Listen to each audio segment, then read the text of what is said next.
5 hours away from the bright lights of Denver is a community in the southeast corner of our state. Walsh, Colorado is 20 minutes from Kansas and 25 minutes from Oklahoma. The nearest stoplight is 70 miles away. It's a sort of town that should have died off a decade ago. But fortunately for it, Walsh has something many other small towns don't have: a man with many hats. Oh, it's a good community, good place to raise your kids. Many communities have come and gone. This community should have been gone a long time ago. For some, time has trumped tradition. It should have died. But in Walsh, Colorado, He's a good man. He's good for the community. And there is one man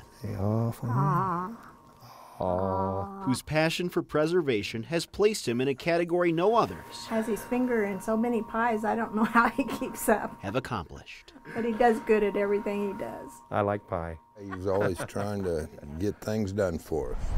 Try and find one person in this 700-person town He just does anything for anybody that he can do. who doesn't have one good thing to say about Dr. Robert Morrow. I usually go by Bob, though. Everybody knows me by Bob.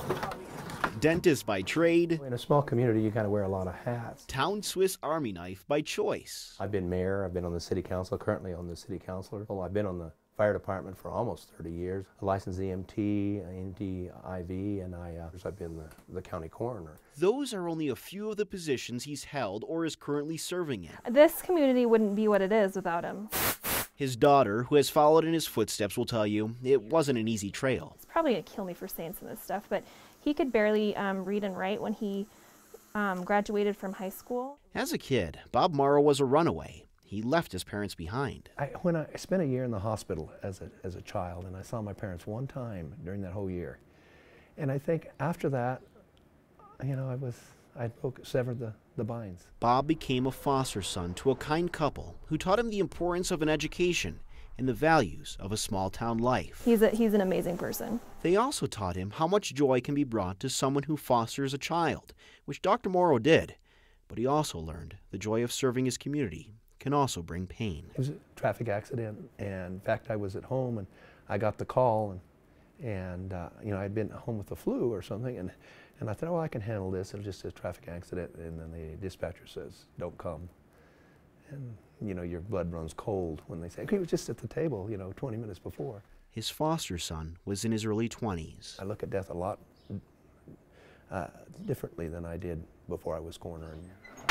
Okay, do you find anything on her? Is she doing as well as she always does? His outlook on life makes him appreciate people even more, especially children, the poor children in his community. There shouldn't be a child in this community that can't be treated. Not one kid has ever turned away from his practice. If their parents can't afford it, Dr. Morrow doesn't worry. But we know we're not here making millions of dollars, and I don't care.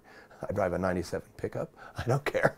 You know, I'm happy, and that's what is important. We could go on and tell you how Dr. Morrow brought his town's theater back to life, or how he builds a haunted house for the town kids every fall and throws a 4th of July parade for his community every summer. Another thing I love is fireworks. I love fireworks. But the true meaning of this story is about what keeps small communities alive. We all have a responsibility to give back to our community. And the answer is people like Bob Morrow. You're one big, giant family in a small community. In the southeast corner of Colorado, this is Kevin Torres, 9 News.